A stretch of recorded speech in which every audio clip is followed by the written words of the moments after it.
अक्ल वालों के लिए ज़बरदस्त मिसाल है। हम तरबूज ख़रीदते हैं, मसलन 5 किलो का एक दाना। जब इसे खाते हैं तो पहले इसका मोटा छिलका उतारते हैं। 5 किलो में से कम 1 किलो छिलका निकलता है, यानी तकरीबन 20%। क्या हमें अफसोस होता है? क्या हम परेशान होते हैं? क्या हम सोचते हैं कि हम तरबूज को छिलके के साथ खा लें? नहीं, बिल्कुल नहीं। यही हाल माल्टे का है। हम खुशी से छिलका उतार कर खाते हैं, हालांकि हमने छिलके समेत ख़रीदा होता है, मगर छिलका फेंकते वक्त तकलीफ़ नहीं होती।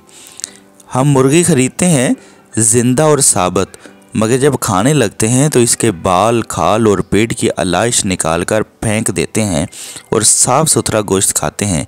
क्या इस पर हमें दुख होता है? नहीं, बिल्कुल भी नहीं। तो फिर 40,000 में से 1,000 देने पर, 1 लाख में से 2,500 देने पर क्यों हमें बहुत तकलीफ़ होती है?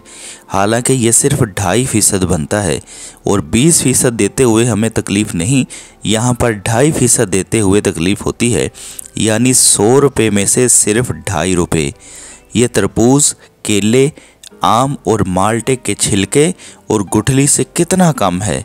इसे ज़कात फरमाया गया है। ये पाकी है, माल भी पाक, ईमान भी पाक, दिल और जिस्म भी पाक और मुआशरा भी खुशहाल।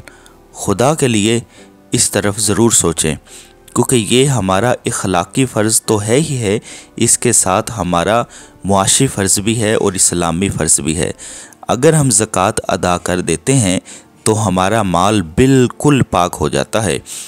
कराची के एक ताजर कहते हैं कि उनके पास एक गाहक आया। उसने कहा यार, हमारा माल गोदाम में पड़ा था तो उसको चूहे खा गए।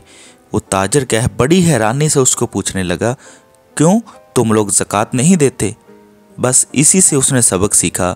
उसने कहा, हम ज़कात देते हैं, हमारे माल को तो कभी कुछ नहीं हुआ।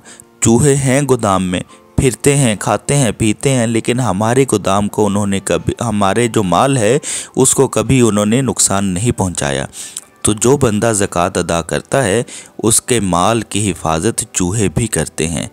अब ये फ़ैसला आप पर है, आप किस तरफ हैं। खुदारा ज़कात दें। अल्लाह पाक मेरा और आप सबका हामी व नासिर हो। अल्लाह हाफिज़।